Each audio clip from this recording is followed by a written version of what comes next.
नमस्कार दोस्तों, स्वागत है आप सभी का अपनी हॉरर दुनिया चैनल में। दोस्तों, मैंने अपने चैनल पर वोटिंग रखवाई थी जिसमें से ज़्यादातर लोगों ने वेंडिगो के ऊपर स्टोरी लाने के लिए वोट दिया, जैसा कि आप लोग स्क्रीन पर देख सकते हैं। तो आज की ये वीडियो वेंडिगो के ही ऊपर होगी। वेंडिगो अमेरिका और कनाडा के जंगलों में रहने वाला एक नरभक्षी शैतान है जिसे मांस खाना काफ़ी अच्छा लगता है और हमेशा खाते रहने के बावजूद भी ये हमेशा भूखा रहता है। यही उसका श्राप है। इसे इंसानों को मारना या उन्हें तड़पाना काफ़ी ज़्यादा अच्छा लगता है। और एक फॉर्मर ऑफिसर जिसका नाम डेविड पोलाइडस है, उन्होंने अपनी एक किताब में जिसका नाम मिसिंग 411 है, उसमें इस तरीके की क्रिएचर्स के बारे में पूरी जानकारी दी है। अगर आप सभी को सुनना है तो मुझे कमेंट करके ज़रूर बताइए। मेरे पास उनके द्वारा लिखी गई बुक का PDF है, मैं उसे पढ़कर सबको जरूर से सुनाऊंगा।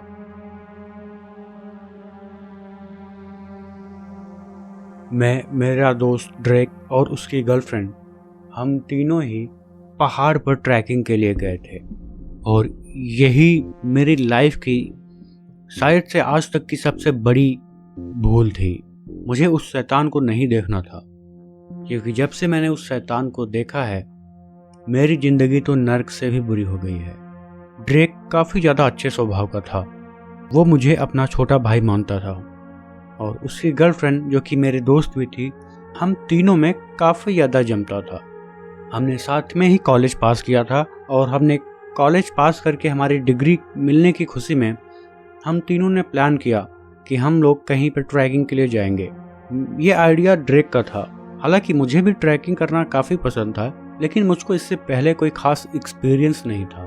ड्रेक की गर्लफ्रेंड इन सब चीज़ों में बिल्कुल नहीं थी, लेकिन क्योंकि हम दोनों उसके दोस्त वहाँ पे जा रहे थे तो उसने भी बोल दिया कि वो भी साथ चलने के लिए तैयार है। मैं और ड्रेक दोनों ही मिडिल क्लास फैमिली से बिलोंग करते थे, लेकिन उसकी गर्लफ्रेंड काफ़ी रिच थी। उसके पास एक कार भी थी और हम सब ने यही प्लान बनाया था कि हम लोग उसके घर पर जाएंगे और अगली सुबह ही निकल जाएंगे वहाँ से।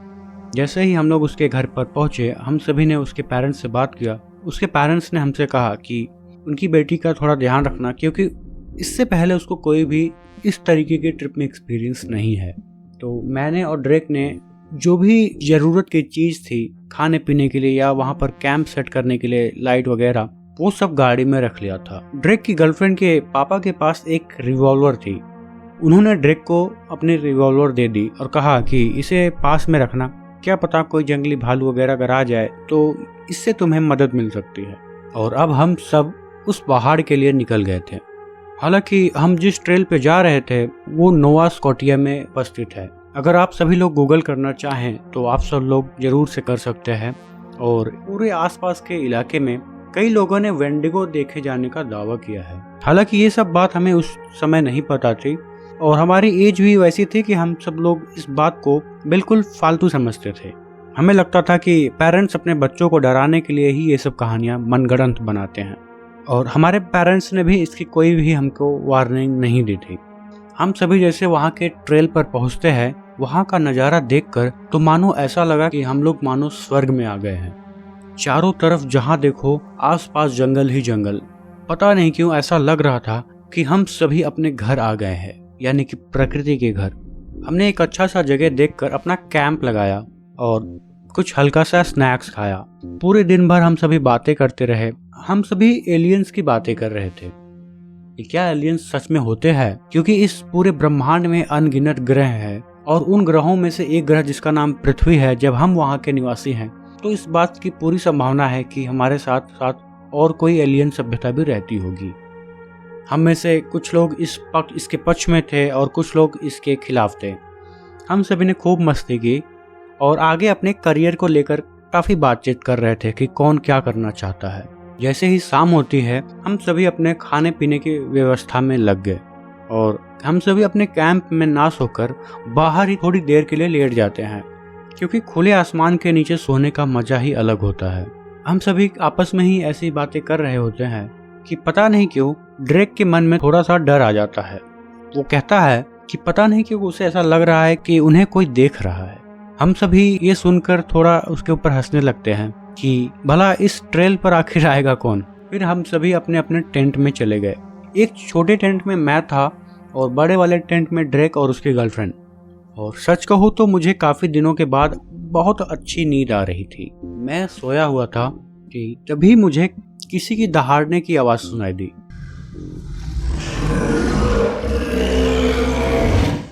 मैं उठकर बैठ गया।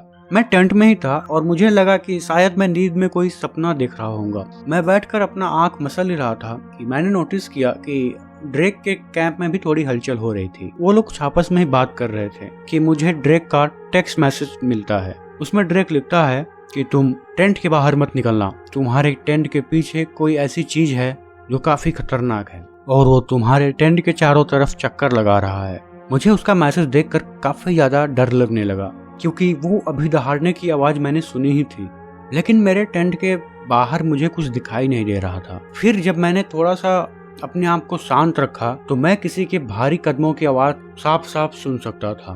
मैं अंदर ही अंदर कांप सा गया था। मुझे लगा कि अगर ये कोई भयानक जानवर हुआ टेंट में घुसकर ही मुझे मार डालेगा।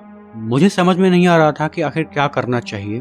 तभी ड्रेक ने अपने ही टेंट से अपनी बंदूक से फायर किया।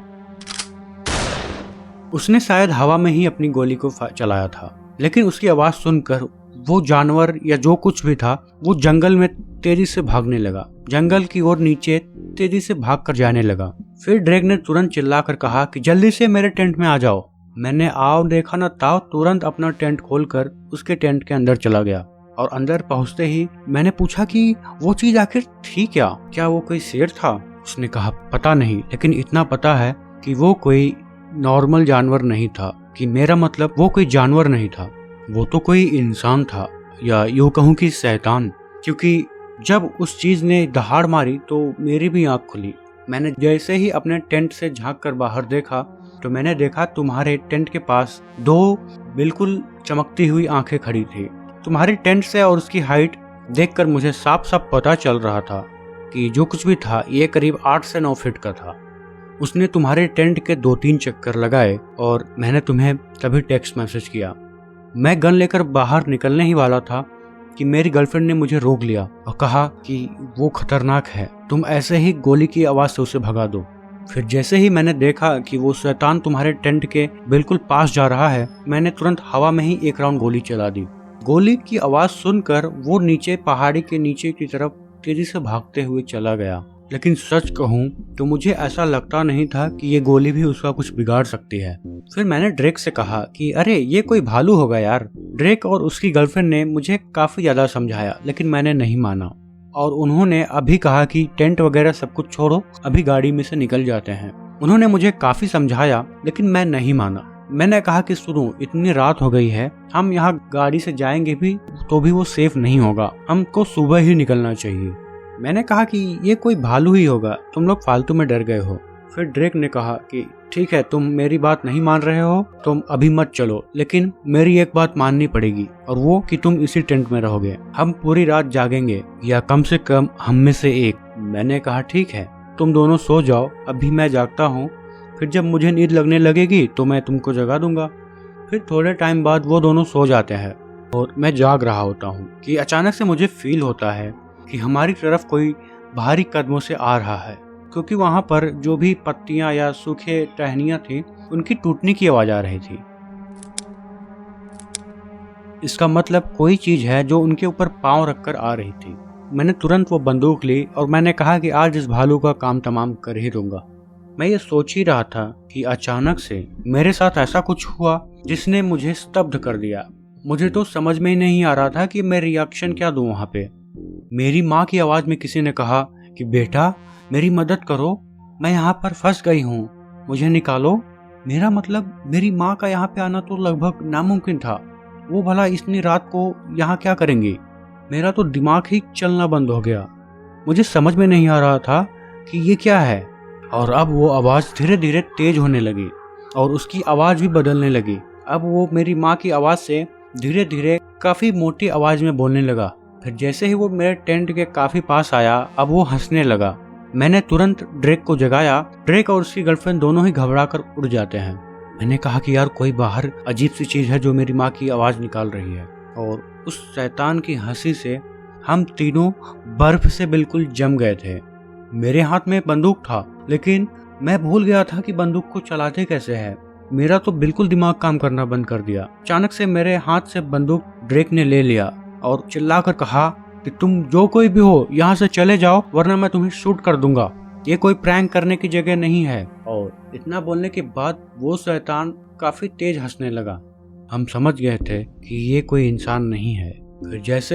फिर तभी मैंने और ड्रेक ने फैसला किया कि हम बाहर जाएंगे।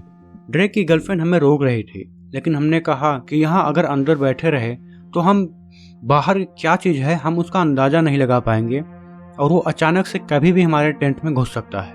मैंने तुरंत वहां से टॉर्च लिया और जैसे ही हम बाहर निकले मैंने टॉर्च को सीधा उसके फेस पे ही मारा।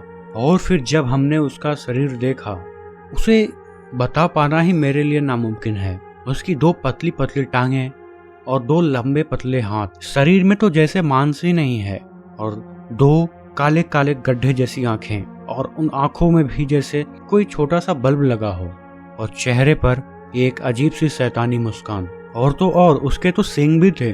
वो कोई शैतान नहीं, मुझे तो ऐसा लगा कि आज हमारी मृत्यु ही सामने है। लेकिन तभी ड्रेक ने हिम्मत दिखाई और इसकी तरफ एक राउंड और फायर कर दिया।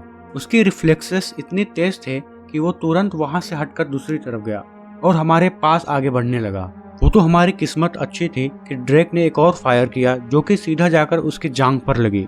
उसकी जांघ पर गोली लगी थी, ये हमने तो महसूस किया। मैंने देखा कि वो गोली उसके जांघ पर लगी।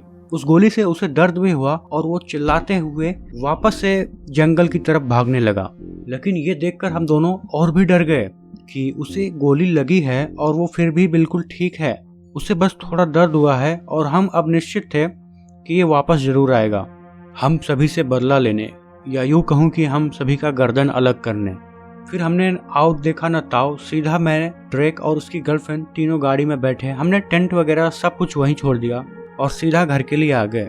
हालांकि रास्ते में हमें तो ऐसा नहीं लगा कि हमारा पीछा कोई कर रहा है। फिर अगली सुबह हमने पुलिस को यह बात बताई। पुलिस भी हमारे साथ उस जगह पे आई और टेंट वगैरह सब कुछ फटा पड़ा था, खाने पीने का सामान इधर उधर बिखरा हुआ था।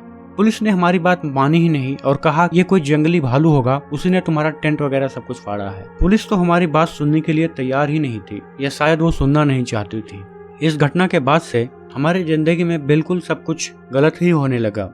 ड्रेक और उसकी गर्लफ्रेंड भी एक दूसरे से अलग हो गए और दोनों ही काफी परेशानी में हैं, और ऐसा लग रहा है कि मेरा लक भी मेरा साथ नहीं दे रहा। हम तीनों को तो ऐसा लगा कि उस शैतान की पनौती लग गई। फिर मैं तो चर्च गया और हालांकि अब मेरी जिंदगी में काफी सुधार हो गया है। तो दोस्तों ये थी आज की हमारी वेंडिगो की स्टोरी, जिसको आप सभी ने पोल में सबसे ज्यादा वोट दिया था। वेंडिगो स्टोरी को तो इंडियन हॉरर स्टोरी से भी ज्यादा वोट मिला था।